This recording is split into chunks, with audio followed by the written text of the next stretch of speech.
I don't know how, do we all appear the same way on the screen? Like I have David on the left and me on the next to him and Rena, or are we all different on different screens? In which case the answer is no. They're all over the place. I don't even Greg, why don't you see I David. don't even see David. Oh, yeah. Me either. I don't see him yet either. Greg, can you do a roll call vote? Just call the name and they'll say here, and that way we can get it in the record. Well, that would mean I'd have to have a list of all the people in front of me. No, You know what? just the people you see. All Just the right, people you see. Participants. right, I know. All right, Mike Naughton. Mike Naughton here.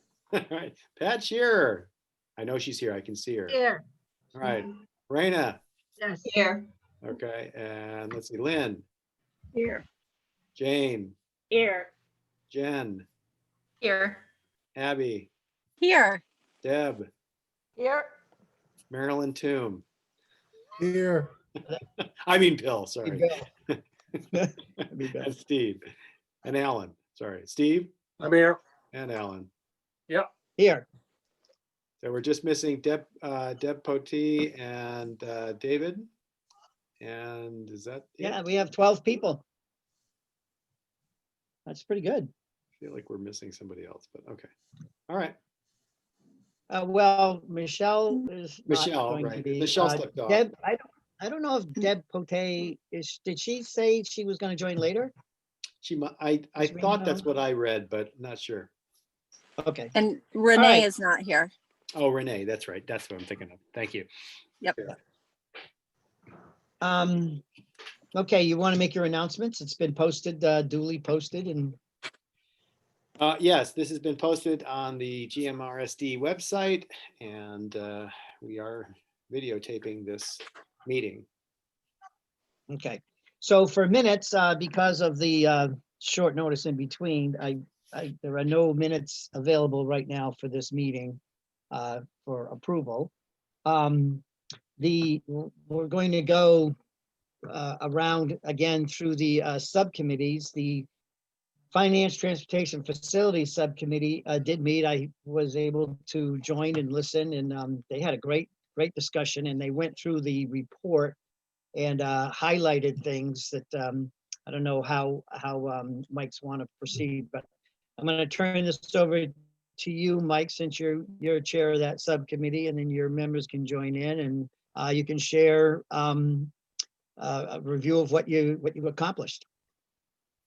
Okay. Well, in the interests of time, I'm not sure I want to say a whole lot unless people want me to. Jane is producing minutes of the meeting. We went through the report and identified kind of financially specific questions of financial interest in the report. Mostly clarifications about what was meant by certain things, or why certain things were said the way they were said, or where the data came from. Several questions involved. Well, where do these numbers come from? We also did have more general discussion about some of the assumptions behind the report and some alternatives to the recommendations of the report, and kind of general discussions around those topics. I'm assuming we're going to have those same discussions as a full committee. So Alan, you can kind of correct me here or offer a different viewpoint, but my thought was, as far as the specific questions that we have, when we get the minutes, they'll be there, and people who are interested can look at the minutes and see what they are, rather than spend time going through the meeting, basically conducting our meeting again. And as far as the general questions, I'm happy to wait until we discuss them as a full committee. I know there was a general question I had that we didn't even talk about, but I'm assuming that time will come when that's appropriate. Well, the time is going to be in the next day or two. So if you have another specific question, pass it on to Greg. Greg, Jane, I think, is she's going to send you the minutes that sort of highlighted what those questions and what those areas for clarification are. I did talk to Steve Himman, and I told him we would forward those to him. And so he could have a heads up, and if he needs to do more research or whatever, he'd have those ahead of time. And since we're on that topic, he is put the word out to folks that on his team that we're looking for, a meeting to have a follow-up regarding that. And I put out there November 5th, which would be next Thursday at 6. And he said he'd check with his group. I might as well ask this group right now, would next Thursday work at 6 o'clock for Steve and his members to join us?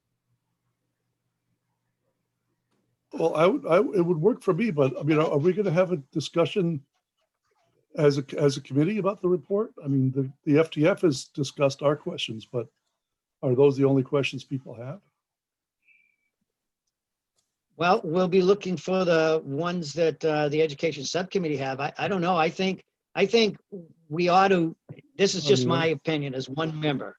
I'm thinking that if we get all the questions and clarifications out with the consultants, and so that's out of the way, now we have, I'll sort of say the full picture for us to then be able to say, okay, we got the report, we've got their clarifications, we understand where the data came from or why they made those statements.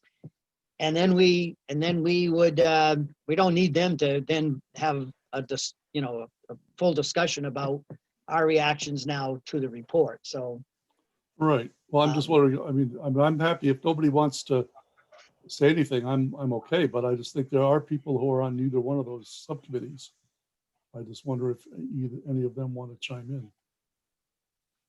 Rena, or let's see, Deb Pote. Oh, good, she's here. I didn't notice when you came on, Deb. Did you hear? Have you heard that discussion part? You're on mute. So the answer would be no. You want to unmute or?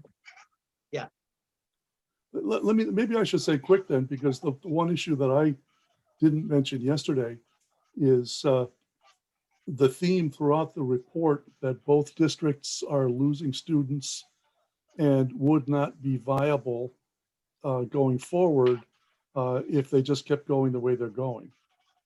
And that struck me as being a conclusion that was justified when they did the report 2 years ago. That seemed like a reasonable conclusion based on the data that was available then. But since then, Gilmaniu's financial situation has changed, in my opinion, significantly, where they're getting a lot more. They're no longer being held harmless. They received a nice increment in Chapter 78 for FY 21, and they expect to keep on doing that going forward. And the NASDAQ population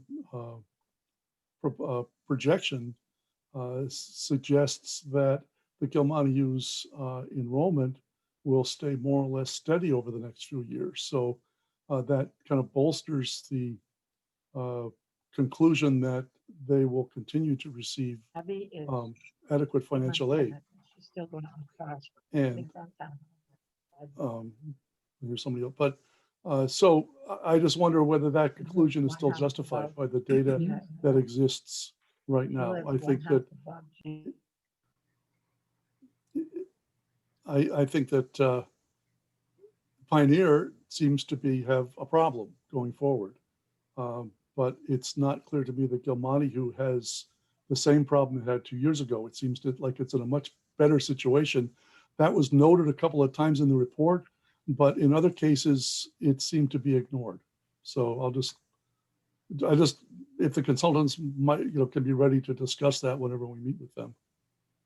Because that was my main concern about the report, was they didn't seem to really pick up on the fact that Gilmaniu has really changed. They seem to be more kind of on, well, both these districts are in trouble and they really ought to consider regionalizing. And, I'm just not sure that's justified by the data that was presented. Well, I don't think that I don't think the data is any different. I think that, I mean, I shouldn't speak about Gil Montague, but it's not as Well, if that's the what I'm talking about. population has increased. But regardless, I think that the benefit of having Pioneer obviously would be to, let's say this, it would increase obviously the population if we're combined.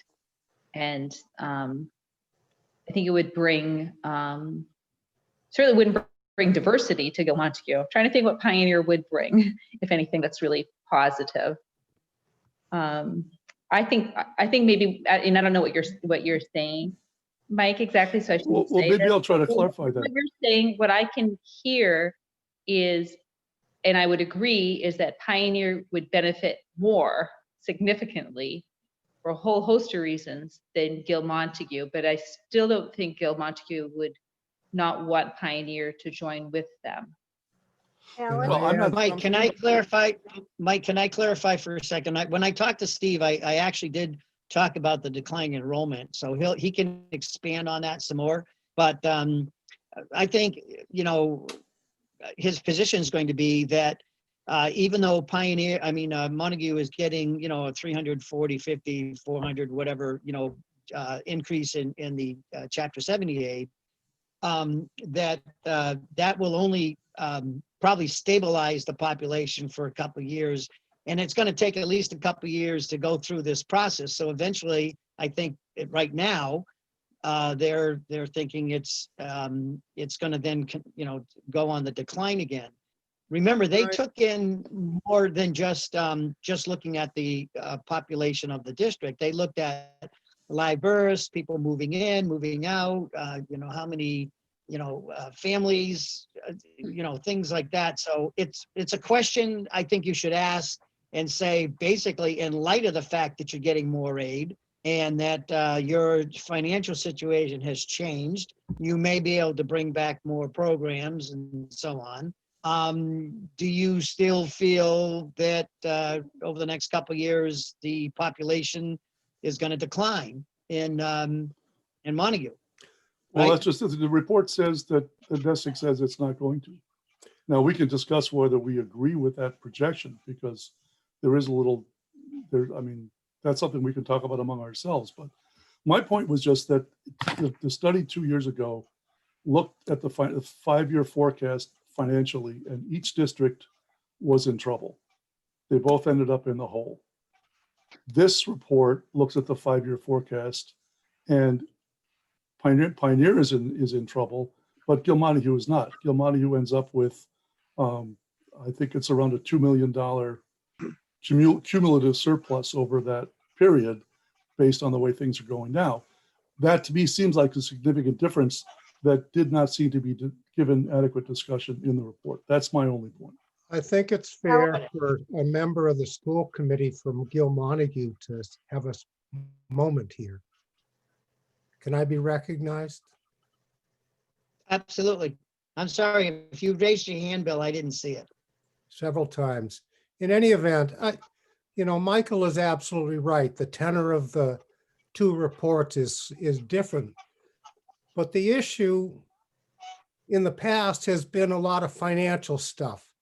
And what has been rectified in recent times is the financial stuff. But the programmatic issues have not been answered. And one of the big issues in all of it, whether the population stays the same or not, we still need more kids, or the understanding that we're going to have an expanded curriculum with lots of classes with 3 or 4 people in them. And the towns aren't accepting that kind of thing. You know very well, Mike, that the expected student-teacher ratio is in some areas in the mid to high 20s, and in years past, it went as high as 35 to a classroom. These are recommendations, not fact.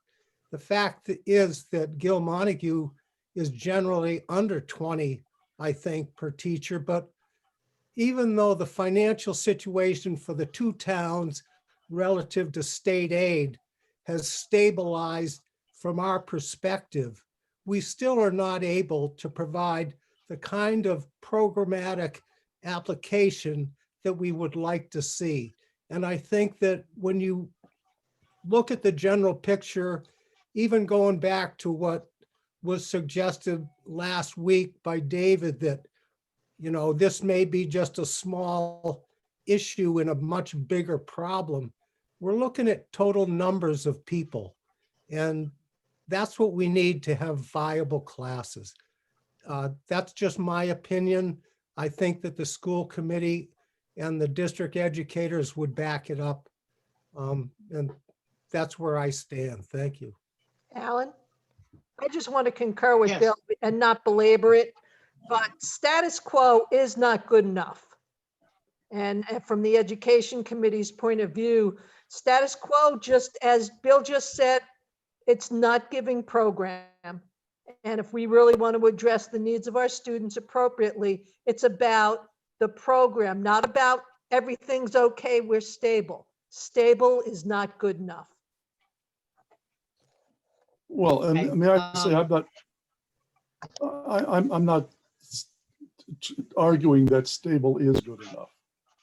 All I'm saying is that if we're talking to the consultants about the report they produced, I didn't think that they gave enough attention to the changes in the financial situation of Gil Montague. Whether those, I mean, that's not the only issue to be discussed, and I look forward to discussing all of these issues among ourselves when the time comes. But that was my point. okay. And so duly noted, and when we have the consultants, you know, you can, you know, raise that again. And Bill, I do apologize again. So just say my name or something if I don't, because I have all these pictures as you do on the screen, and I don't know, it must have blended into your shirt or something. I do apologize. Anything else that the subcommittee or members of the subcommittee would like to say, Mike, before I go to the next chair? Well, I'll ask Jane, Lynn. I think you presented it very clearly. I'm happy. Jane, you're on mute.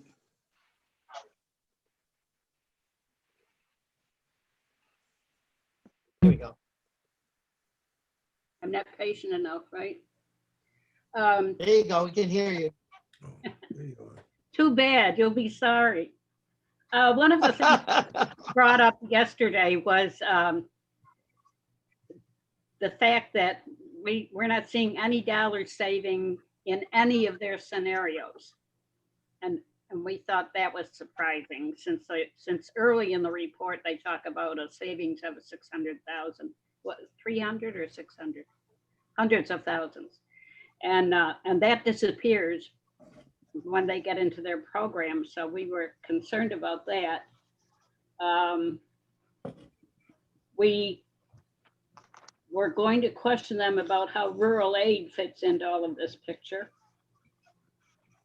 I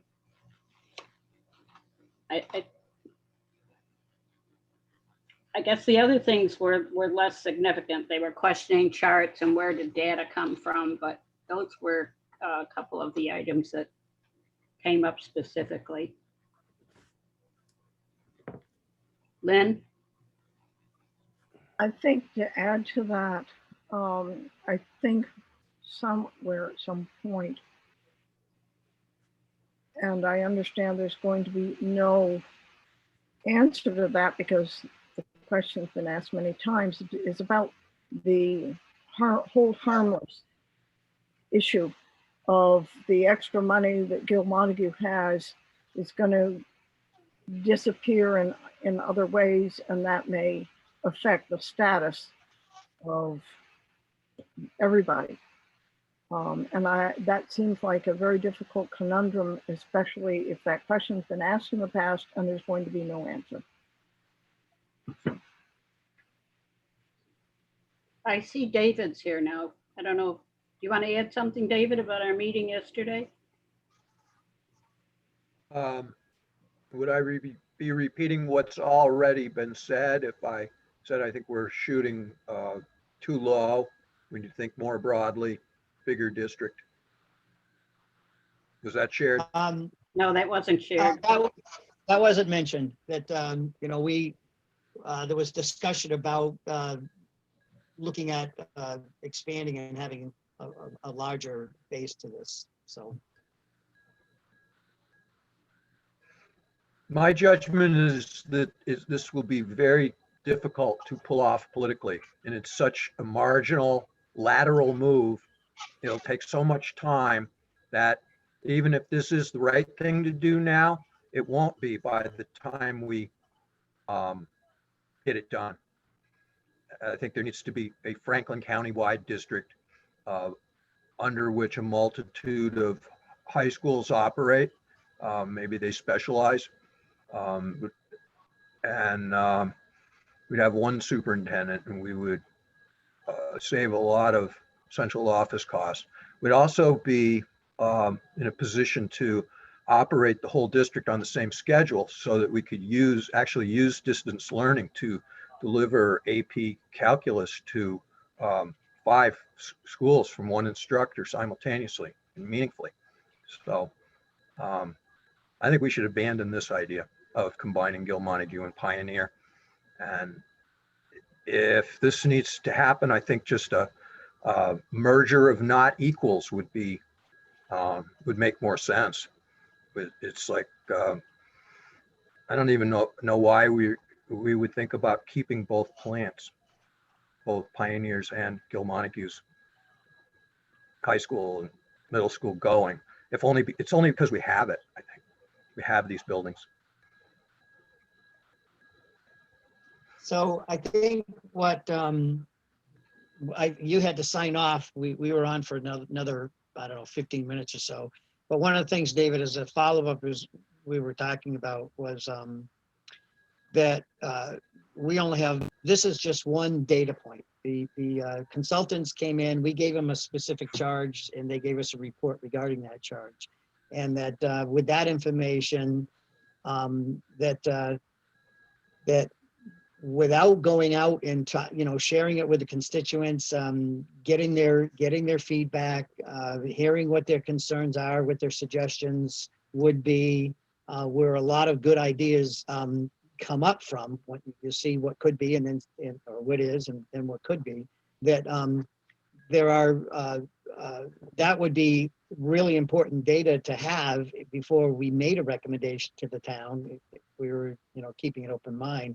But that data will be really important if we were to go forward, not recommend this, but perhaps look at something bigger.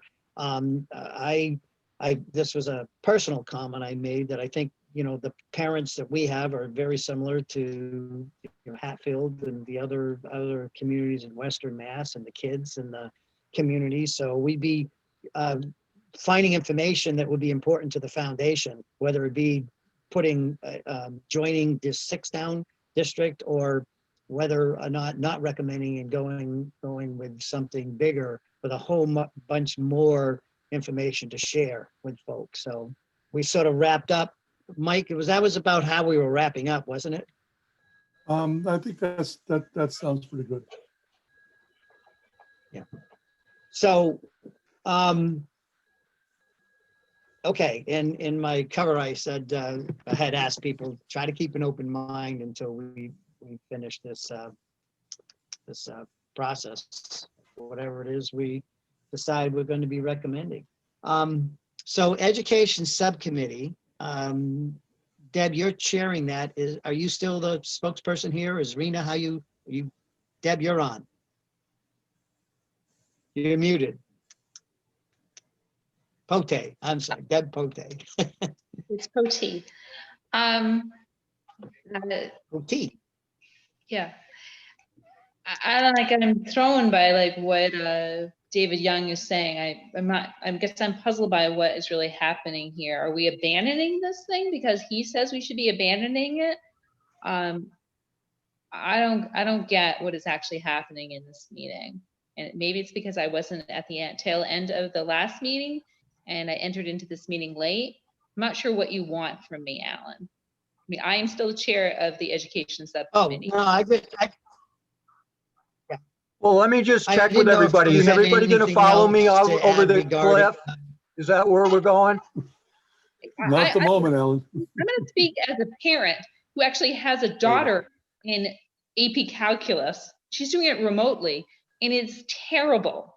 So I don't want to talk about enjoying remote learning until you actually experience what remote learning is like. I'm sure Raina could speak to it because she's got 2 kids who are doing remote learning. So unless you're actually seeing it, it is not the way we want our students to be learning. I have 2 girls who are doing remote learning. It is not good. I cannot be more clear about that. And to even discuss it as an option is absolutely not acceptable. I don't even want to talk about the possibility of remote learning AP teacher. It's ridiculous. And so I'm sorry I sound angry, Okay, but All right. I'm not going there. okay, so let me just jump in and then move forward. So I'm just going to clarify that David has expressed his opinion as one member, and I'm hoping that he will,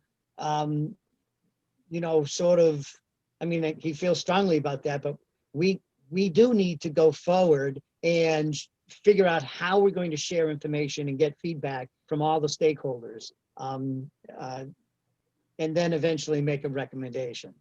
So I'm on the track, if you want clarification, of we're moving forward on clarifying the report and then sharing the report with constituents, stakeholders, and so forth, and then eventually making a recommendation to the towns. That was our charge.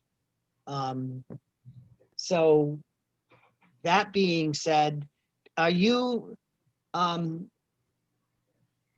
Deb, are you planning on having another education subcommittee meeting to talk more about strategies of how you would like to get this out to the community and talk to stakeholders, or My understanding, are you waiting for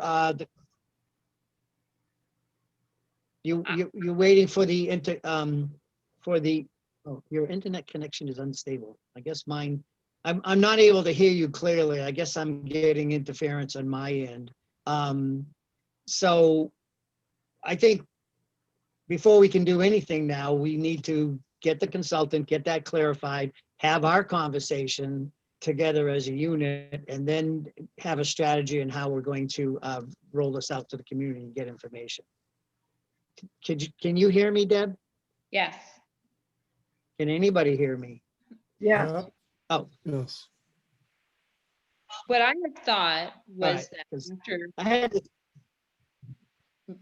I just need to be able to speak so I can finish what I'm going to say without being interrupted.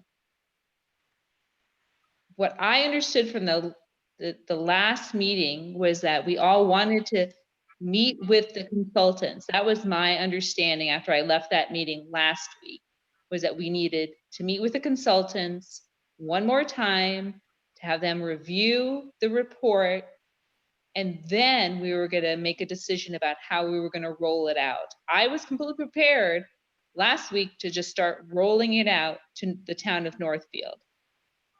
But then everybody, I thought, and I think Raina can back me up, that we decided to wait until we met with the consultants. So if they're meeting with us next week, that's great. I do think, and I had thought the PR committee was going to come up with a plan. I felt like that was their task to say, you do this, you do this, you do this. I didn't know we were all going to come together in a big group and brainstorm ways to roll it out. I don't think that's very effective, but maybe I'm wrong.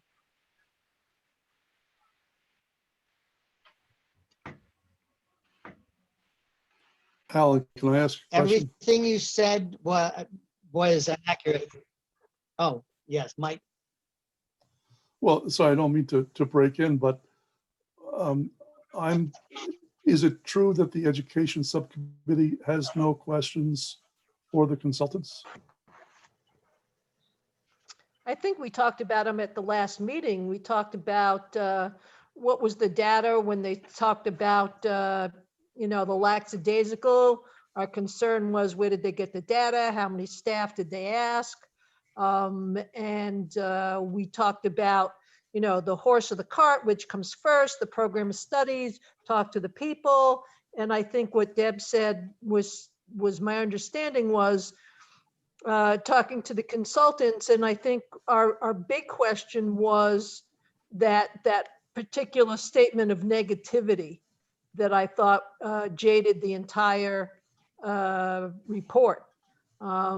As far as the nitty gritty of the other question we had, and we've said before, is people present a program of studies, but how many of those classes are actually being held because, or are not being held because the enrollment is too small? How many of those sports teams are not able to compete because the numbers are too small? How many of those clubs? So once again, we were given this broad number of this is what we offer, but we're really not sure of what actually is being run. So that was another question I think we had for the consultants of, and what's the hardcore of what's going on? Raina, I think those were two of our major questions. Yeah, I think, yeah, really just clarifying, which programs are actually being offered, actually being run versus what's on the website. That was a big one. And I also think there was something about the engagement of the teachers, which teachers were spoken to by the committee. I think that was something that Renee, I think, brought up, that we would like to have sort of an idea of how much contacted the consultants have with staff at Pioneer, at least, right, Renee?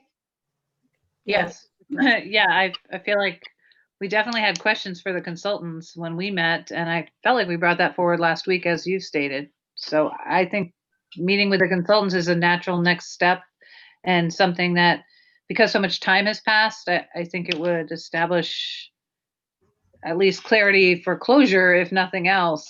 Like, what does this report actually say? Because I feel like there's a big void in my mind. I've read it, but I would love to hear the overview from them as well.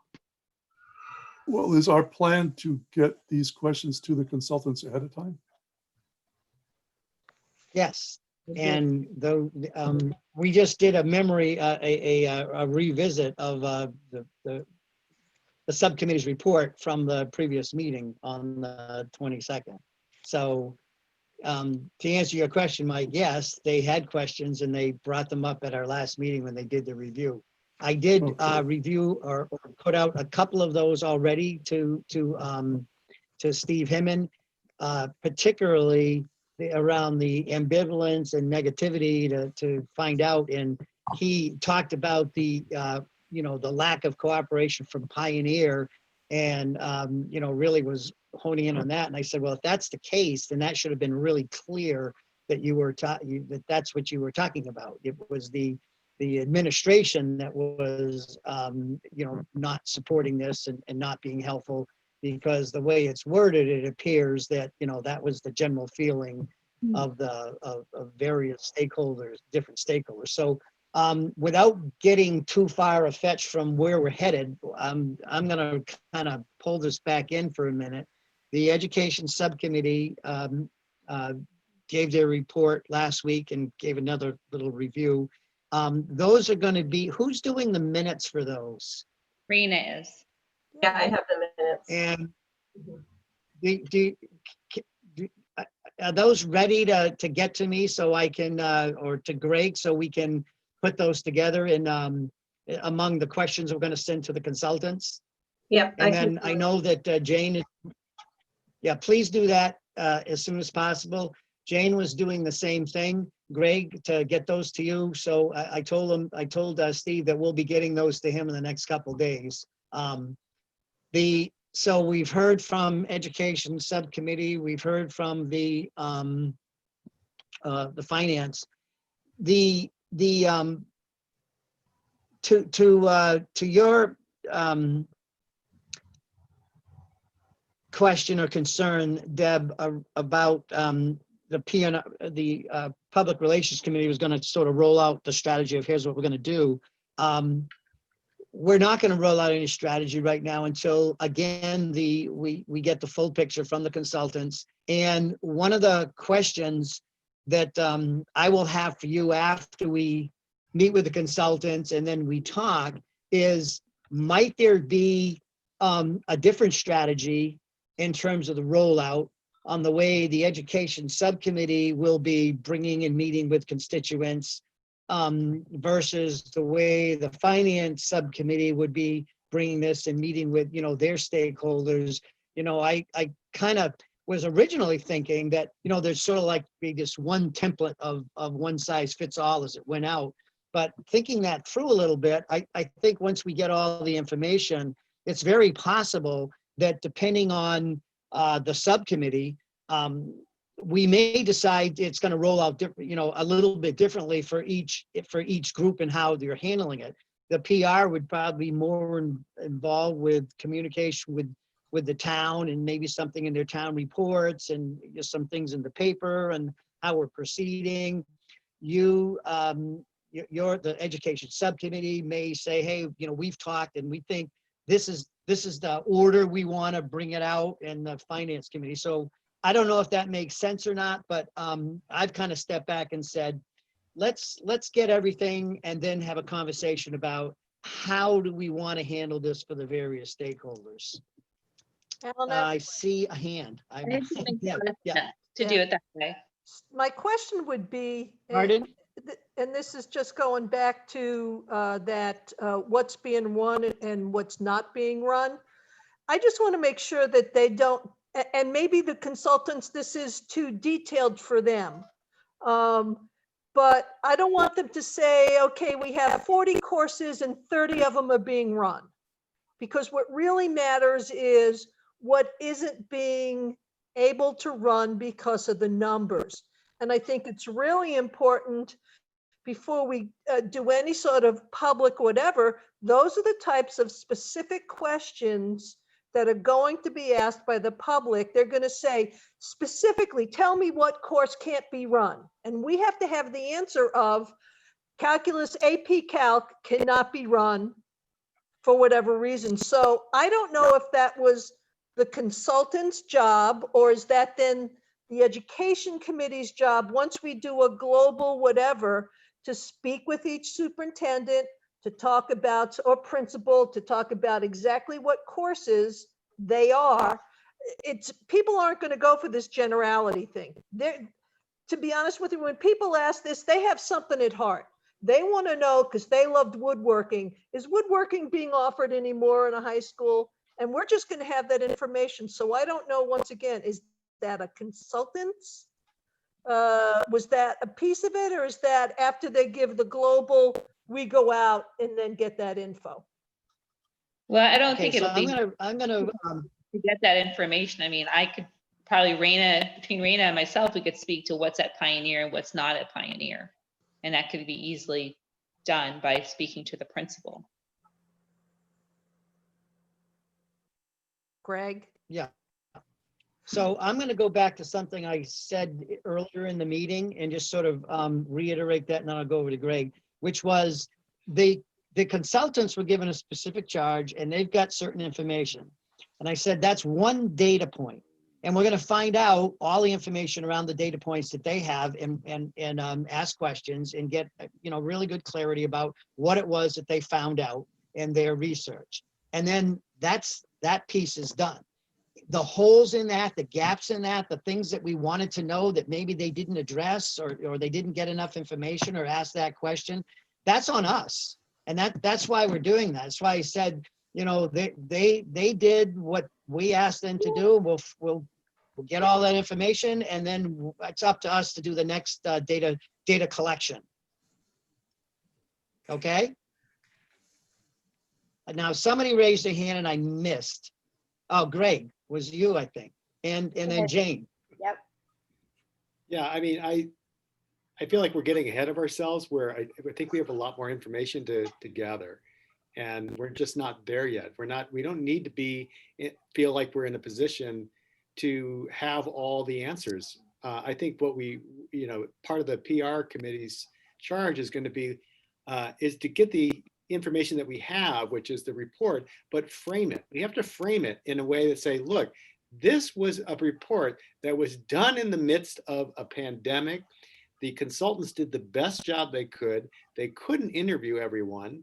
They interviewed who they could with the time that we had. We had a short cutoff as June 30th when we thought we were going to have it extended probably for another 6 months. All that information is going to be really important to frame this report, to differentiate what we know as opposed to what we're receiving in this report. And no, we don't have to, have any sort of policy or recommendation, even proposals out there right now. Getting larger than the 2 districts is a proposal, but I don't know. I mean, how do people, how does the public feel about just these 2 districts combining? I don't know. They haven't even received the report. They haven't had a chance to chime in and ask questions. So, I mean, as a select board member, I have no clue right now as to what the community feels about this report when they haven't received it yet. We're still gathering our own and formulating our own opinions on it, which is fine. But let's not think that we have to put those opinions out there at this point. I think we got to move slowly because we can't even have gatherings of more than 25 people indoors right now. I think that's going to put a real damper on our ability to have the community feel like we're being transparent. I think that's especially in the political climate we're in right now, with the amount of conspiracy theories that are out there. I just think that we have to move slowly. We have to be extremely transparent and figure out how we're going to engage the community during a time when COVID's rising. And, as much as we want to move fast, I don't think there's any way we can move fast on this. So that's sort of where I'm at right now. I totally agree with all of that. And I also do think that the experience that the consultants had working with the Pioneer School Committee hopefully will be dramatically different. I think it left a bad taste in people's mouths, certainly left a bad taste in my mouth. And I think with the changes on the school committee, we're going to find certainly a more engaged school committee to exploring this possibility and being able to sell it to towns of Pioneer. I feel much better about that possibility if the people who are running get on to the committee, both with Alan and hopefully maybe Raina, if she's able to get on. I think we just need some people who really believe in this possibility of combining the district. The whole tenor could shift with openness and response to the people who pay real attention to what's going on in the district. And I think that one article in the Recorder, it was great, but there needs to be this ongoing discussion over and over and over again for people to start to get adjusted to the idea. I said this before, it takes a while to wrap your head around this change. And I think we really need to get the word out in slow steps so people can venture into it slowly without thinking it's going to happen. And I don't want it to happen. I think it's going to be a slow process. We want to be respectful for the people who it's going to impact: teachers, parents, students, everybody. Yeah. So we had Jane next, and then we have Pat. And I want to say that it's raining, and I have a satellite, and that's probably why I'm fading out, or sometimes you fade out. But if I lose the connection, Greg, would you please take over as chair? Because I may not be able to get it back. If it starts pouring here, I'm gonna totally lose it from the satellite. So Jane, you're next, and then Pat. Oh, I just have a real simple question of of the Education Committee. In the consultant summary, they have a chart that says summary of strengths and challenges and potential community concerns from the Education Committee. And we were wondering if all of those, whatever our title is, finance. Transportation facilities. FTF, Yeah. FTF. We were wondering if those comments were all from your committee, or if you polled other people, or how were these comments arrived at to include in this report? Are they strictly the Education Committee's comments with no input from anybody? Or was there input? And if there was input, let's get that commented in the report. No, it was just from the people in the meeting, right, Raina? Yes, it was just just the committee members, and those were our thoughts. Okay. And that's basically Right, what. Pat? Yeah, Pat, you're on mute. You're on mute.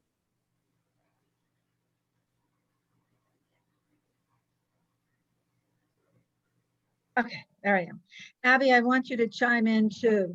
I keep hearing that the Pioneer School Committee was negative. The Pioneer School Committee didn't hear about this. We had absolutely no input at all.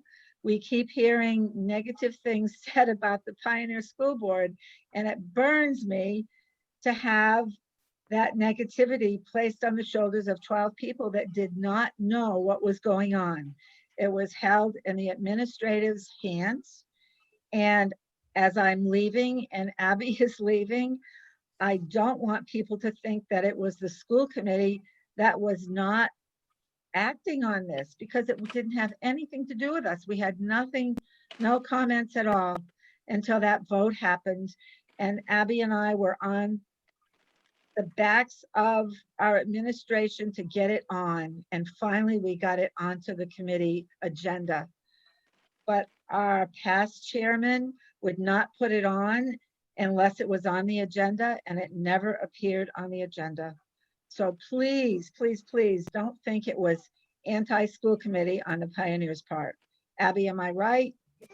I would agree with that. I think that there are some members of the school committee, some of whom are continuing, who have very strong negative feelings, but the committee as a whole, I would agree with what Pat said. And I can say I tried to get the topic on the agenda saying, I just want to have a discussion about it. We can vote however we vote, but we need to talk about it because this is something that's happening. And it was an extreme struggle to get that talked about at all. Thank you, So Abby. I want to point out that if it wasn't for David and Pat and you, Abby, it probably wouldn't have passed, and it only did pass by one vote. And because of your efforts to get it on the agenda, and it wasn't getting on the agenda, the consultants were well aware of that. So it wasn't just the administration. The consultants knew you were trying to get it on, and it wasn't happening. And they also know that it took the three of you to really kind of push the point, and it came down to a one vote passing. Now I know, whether it's one vote or it's 12 votes, but in this particular case, it was basically saying you had, I don't know how many were there, let's say 5 people that didn't even want the administration to support it. Unless, because that's what the vote was. John was asking for permission from the school committee to do something he should have been, just doing out of courtesy. Pat, you don't agree with that? Oh, yeah, totally. Totally. He should have Okay. been able to So work I think that's on where his they were. own. Yeah. And the statements in the report cite the school district as a whole. Yes. I have not read it as saying the school committee is a horrible group of people. I But- read that the district was not cooperative, and you can put whoever name you want to in that slot. But it is a true statement. The district was not as That's right. cooperative as it could have been. But Deb keeps bringing it up, school committee, and it just burned me. Now, Oh. I'm leaving because I have a curriculum and personnel committee meeting that's happening in about 6 minutes. So I have to run from this meeting, but All right, thank Good you, luck. Pat. all right, Thanks, Pat. Yeah. Is this it, Pat? Bill? this is it. Yep, this is it. We would have After had a Bill- cake. We would have had a cake. Sorry, not in this kind of era. Maybe I'll make myself one. Bye-bye. Bye, take care. Be safe.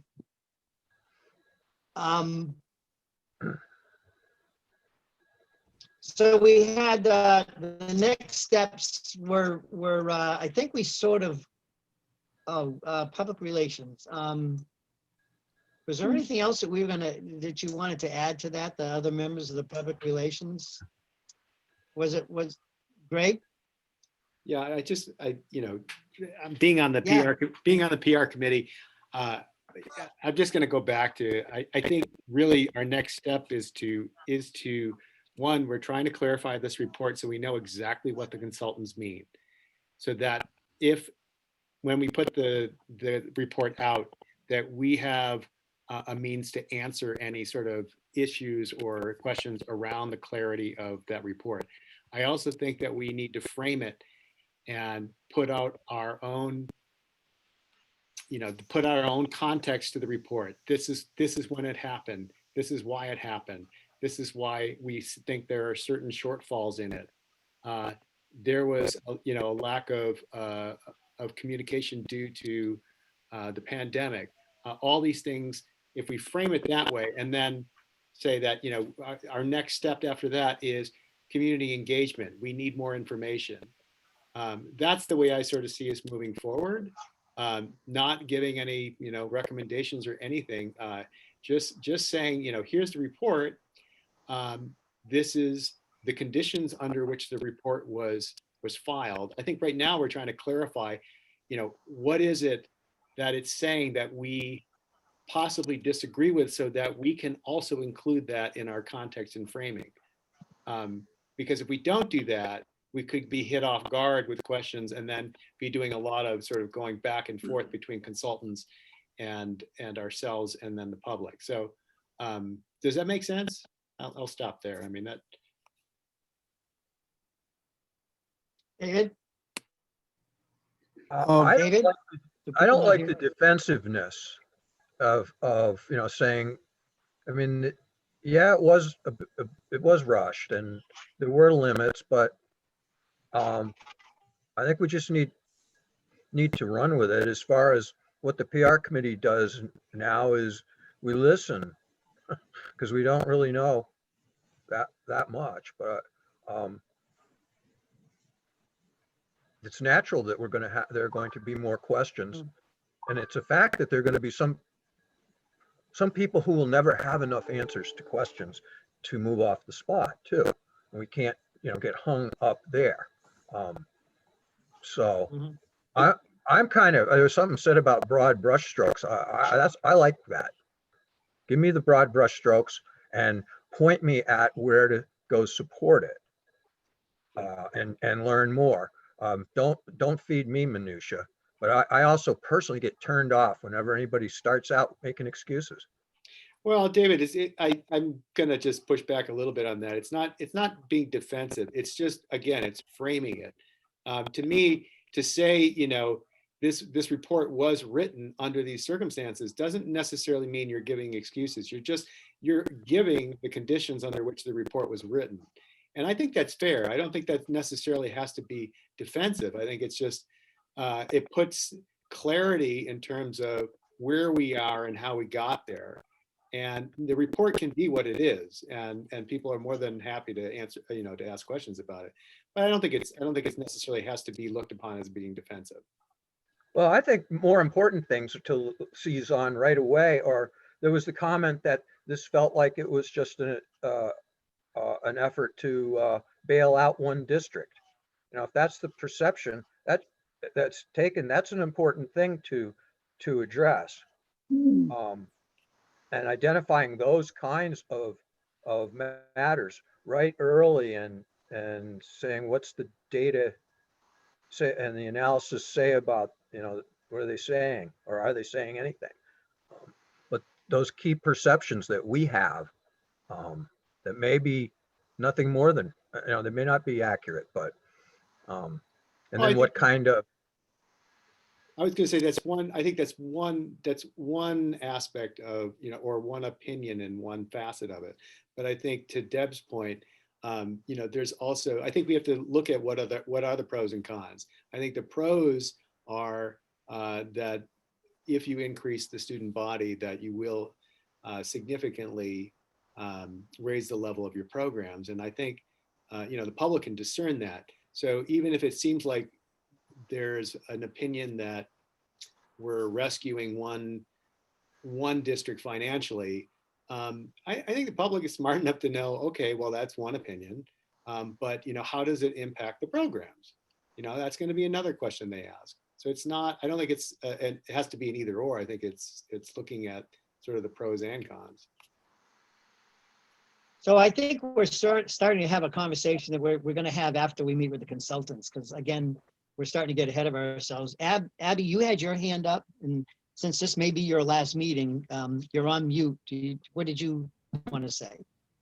Well, I was going to agree with Greg that yes, like this, it's important to frame this report and also to say, well, we're here to listen, hear your questions. If we don't have the answers for them now, this is the process we'll do to be able to answer them in the future. Because there was a limited scope on what the consultants were able to do. And there's more work to be done.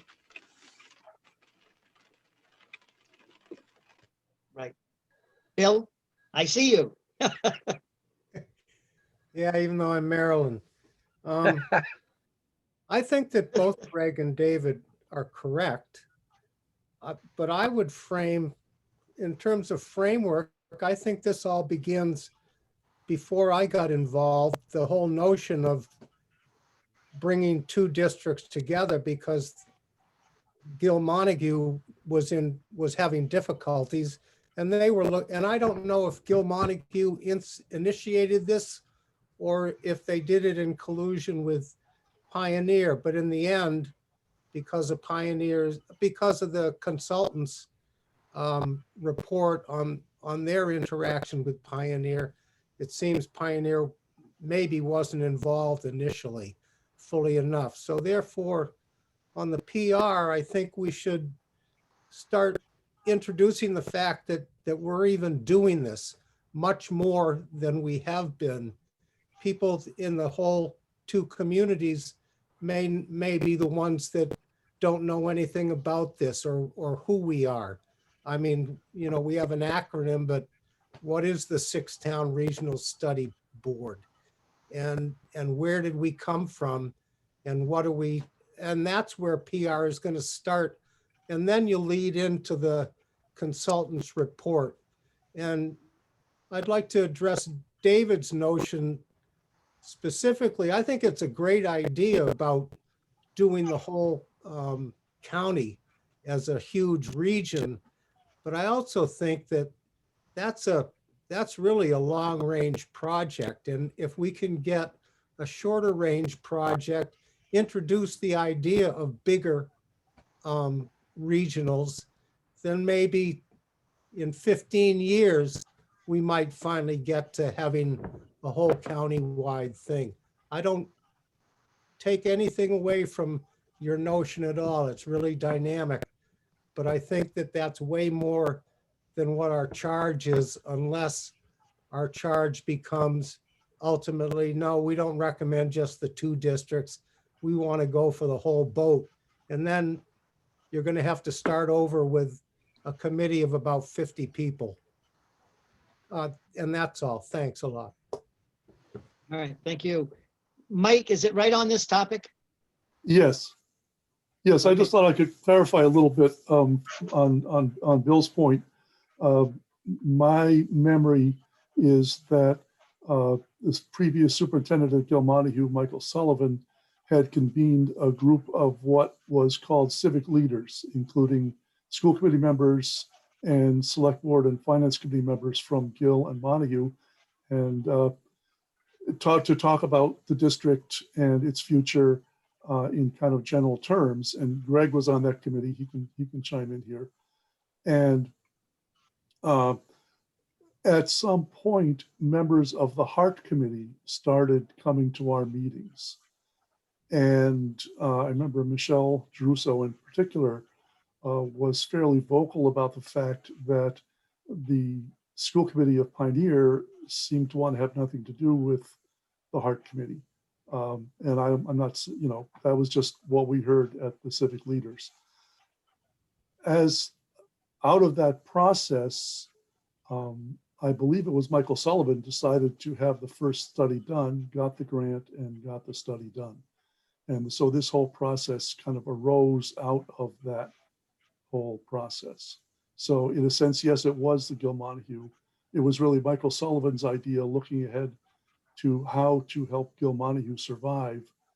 I think thinking because of the presence and interest of people from the Heart Committee that perhaps doing something with Pioneer might work. He also looked into joining up with Franklin County Tech in various ways, possibly joining the three districts together in some way.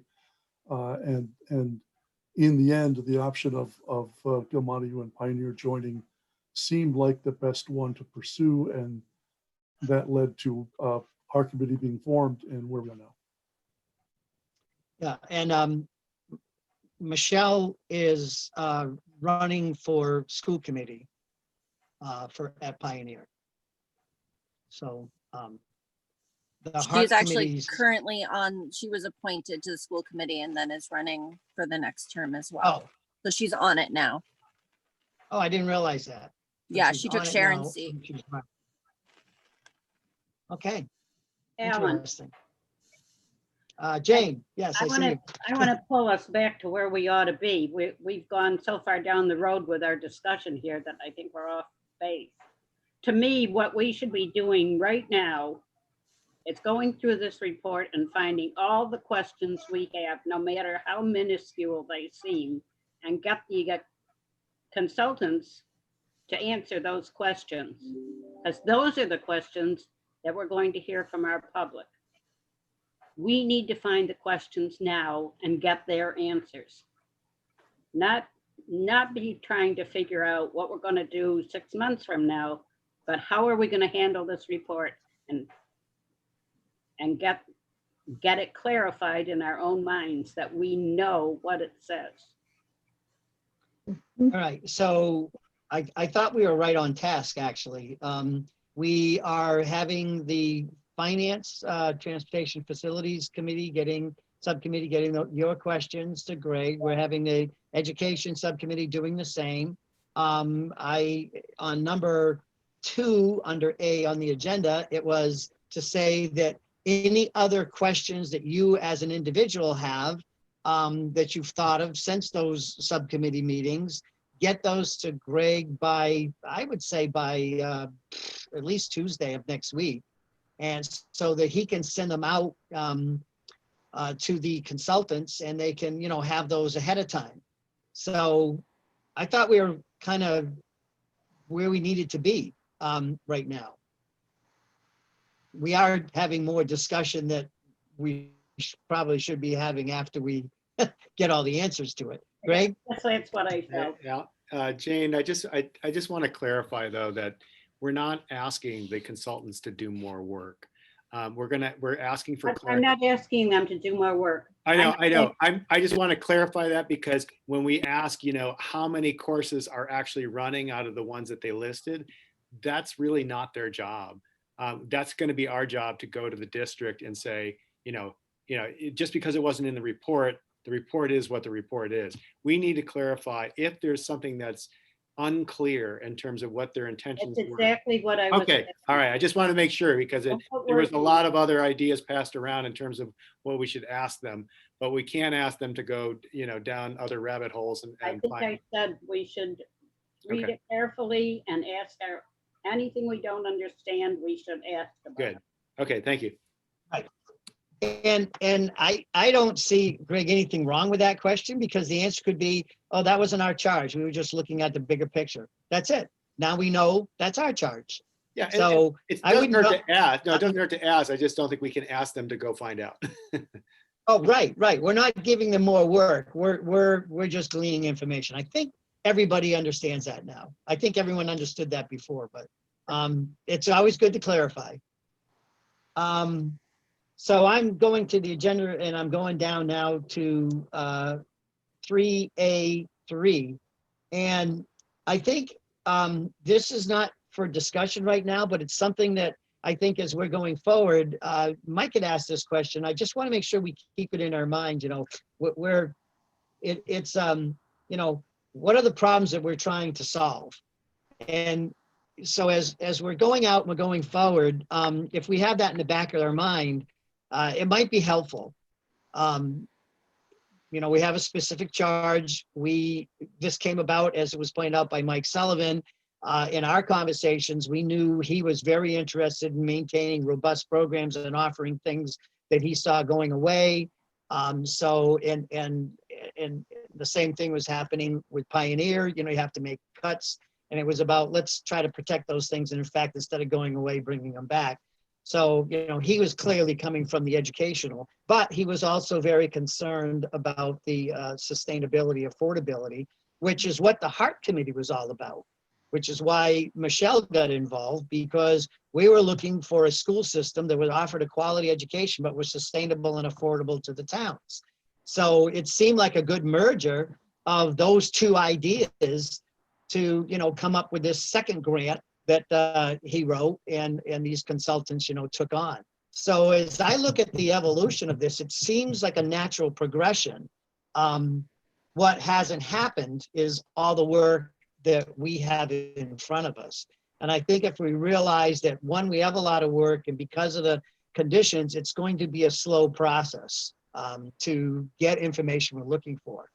For example, the Education Subcommittee may have 4 or 5 different forums with a limited amount, and figure out how to get participants signed up or whatever ahead of time, so that they're getting different people and getting different ideas. Because right now you can't have an auditorium of like a couple hundred people to break up in small groups and to put out some questions for them to address and then report out on, which might be a process that we would have used for collecting some information.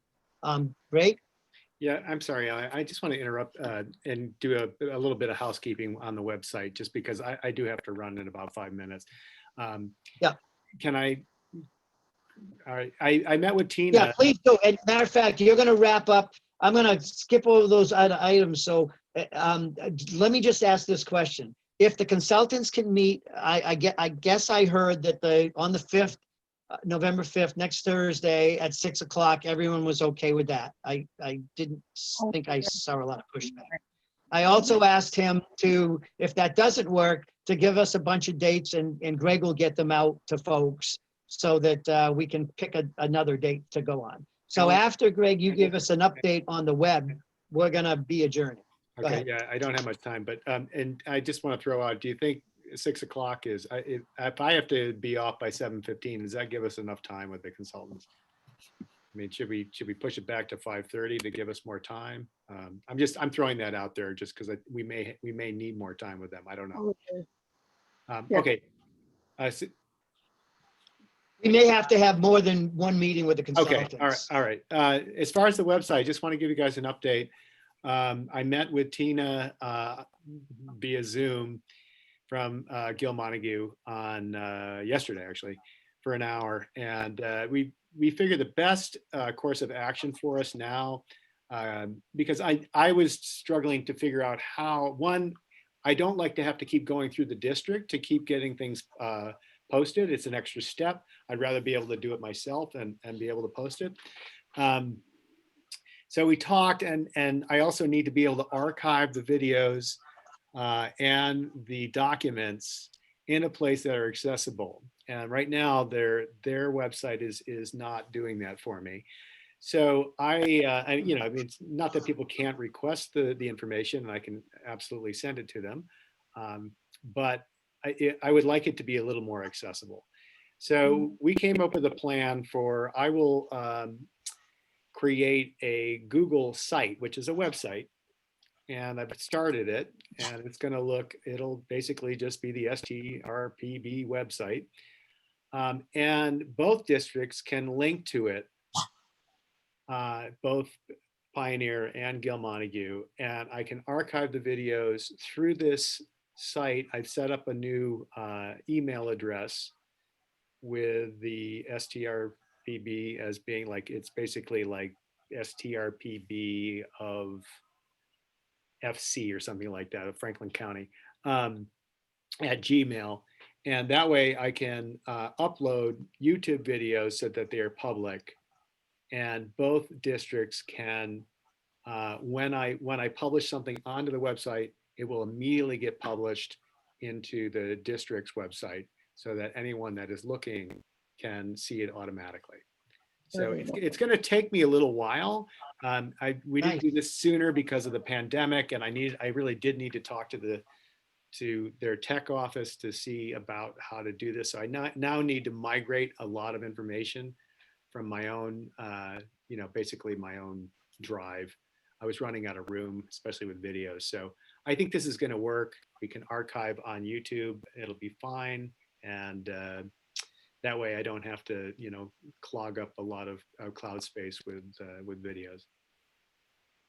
Okay. So it may take me, I may not actually have it finished till after Thanksgiving, just because it's going to take some time to do the website, but just giving a heads Greg, up. I'm looking forward to be able to see the minutes from past meetings, and Yeah, well- especially subcommittee minutes. Just putting that, I mean, if that's something that could be done.